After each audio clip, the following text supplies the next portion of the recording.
2007 সালের 7 মার্চ যেদিন বিএনপির বর্তমান ভারপ্রাপ্ত চেয়ারম্যান তারেক রহমানকে গ্রেপ্তার করা হয়েছিল, সেদিনই দৈনিক আমাদের সময় পত্রিকায় তারেক রহমান এবং হাওয়া ভবনকে নিয়ে একটি কলাম লিখেছিলেন শেখ হাসিনার প্রেস সচিব নাইমুল ইসলাম খান।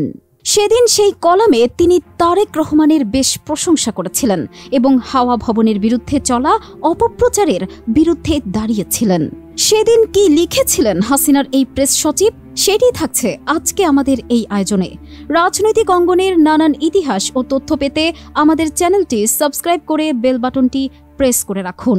নাইমুল ইসলাম খান লিখেন, তৃতীয় বিশ্বের দেশগুলোতে উত্তরাধিকারের রাজনীতিতে যেভাবে সাধারণত নতুন নেতৃত্বের আবির্ভাব ঘটে, তারেক রহমানের ক্ষেত্রে তা ঘটেনি।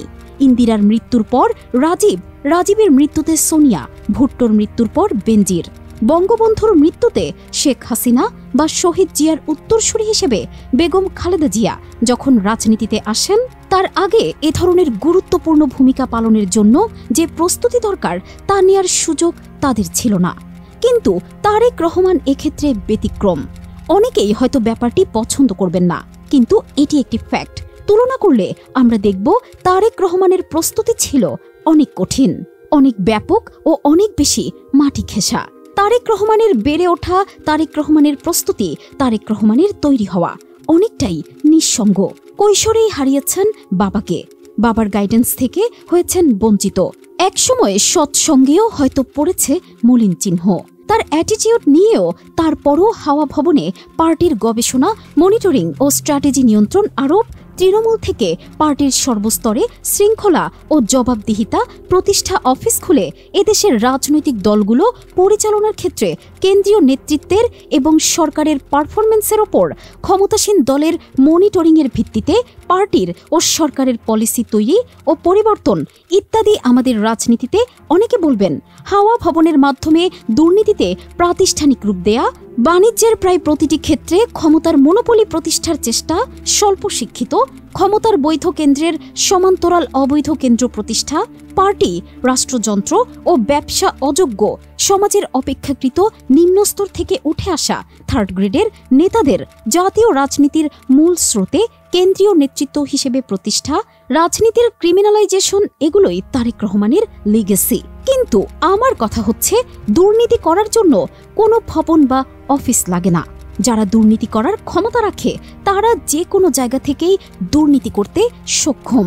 এদেশে যারাই ক্ষমতাসীন হয়েছেন তারা দুর্নীতি করেছেন। পৃথক ভবন করা না করা এক্ষেত্রে কোনো ফ্যাক্টর নয়। কাজেই তারেক রহমানই হাওয়া ভবন করার মাধ্যমে দুর্নীতিকে এদেশের প্রাতিষ্ঠানিক রূপ দিয়েছেন, এই যুক্তি আমি নিই না। কিন্তু আমরা দুর্নীতির বিরুদ্ধে। দুর্নীতি নিয়ে যে কোনো তদন্তে, যে কোনো মামলায় তারেক রহমানের কি হয়, অর্থাৎ কি সাজা হয়, সেটা নিয়ে আমার কৌতূহল স্বাভাবিক। কিন্তু প্রিয় পাঠক, আজ আমি দুর্নীতি নিয়ে লিখছি না। ক্ষমতার বৈধ কেন্দ্রের সমান্তরাল একাধিক ক্ষমতা কেন্দ্র প্রতিষ্ঠা করা আমার মতে গণতন্ত্র, স্বচ্ছতা ও জবাবদিহিতা প্রতিষ্ঠায় ইতিবাচক ও জরুরি একটি বিষয়। ক্ষমতাসীন পার্টির কর্মকাণ্ড মনিটর করা, তাদের জবাবদিহিতার আওতায় আনা ও তাদের দিক নির্দেশনা দেওয়ার জন্য ক্ষমতাসীন দলের দলীয় একটি জবাবদিহিতার কেন্দ্র প্রতিষ্ঠা। আর যাই হোক, ক্ষমতার অবৈধ কেন্দ্র হতে পারে না। তারেক রহমানের বিরুদ্ধে আরেকটি অভিযোগ যে তিনি তরুণ নেতৃত্ব তুলে আনার নামে সমাজের নিম্নস্তর থেকে নেতৃত্ব তুলে আনছেন। এই অভিযোগ পুরোটি এলিটিস্ট। তৃণমূল পর্যায় থেকে তরুণ নেতৃত্ব তুলে এনে বরং এদেশের রাজনীতিতে দীর্ঘদিন ধরে জেকে বসা ব্যারিস্টার, সচিব ও শিল্পপতি এলিট শ্রেণীর আধিপত্য ভেঙে দিয়ে তারেক রহমান একটি প্রশংসনীয় কাজই করেছেন। ইতিহাস এজন্য তারেক রহমানকে ইতিবাচক মূল্যায়নই করবে। তারেক রহমানের রাজনীতি যারা পর্যবেক্ষণ করেন তারা জানেন ওর একটি গুণ হল he is open to new ideas. একজন ভবিষ্যৎ নেতার এই গুণটি থাকা খুব জরুরি। আমরা দেখেছি কিভাবে তিনি ফরহাদ মজহারের মতো একজন তাত্ত্বিক ও অ্যাক্টিভিস্টের তত্ত্ব ও রাজনীতি থেকে দূরত্ব বজায় রেখে ফরহাদের নয়া কৃষি আন্দোলন সম্পর্কে জানতে টাঙ্গাইলে চলে যান। দেশের কৃষি উন্নয়ন ঘটানোর ক্ষেত্রে নয়া কৃষির সম্ভাবনা কতটুকু প্রয়োগযোগ্য, আবার আমেরিকা গিয়ে মাইক্রোসফটের অফিসে যান, জানার চেষ্টা করেন বিশ্বজুড়ে মাইক্রোসফটের কাজকর্ম কিভাবে পরিচালিত হয়। তার মাথায় থাকে কিভাবে বাংলাদেশের ভৌগোলিক পরিধি বাড়ানো যায়। তিনি চিন্তা করেন কিভাবে ছড়িয়ে ছিটিয়ে থাকার কারণে বাংলাদেশের গ্রামে বিদ্যুৎ পৌঁছানো বা সড়ক যোগাযোগ প্রতিষ্ঠা শুধু ব্যয়বহুলই নয়, কৃষি জমিও ধ্বংস করছে। তিনি কথা বলেন কিভাবে ভবিষ্যতের মানুষকে ক্লাস্টার করে শিক্ষা, বিদ্যুৎ, পানি সহ অন্যান্য সুযোগ সুবিধা নিশ্চিত করা যাবে। আমাদের তথ্য প্রযুক্তি খাতের বিকাশে কিভাবে মাইক্রোসফটের অভিজ্ঞতা কাজে লাগানো হয় সেটাও তিনি চিন্তা করেন।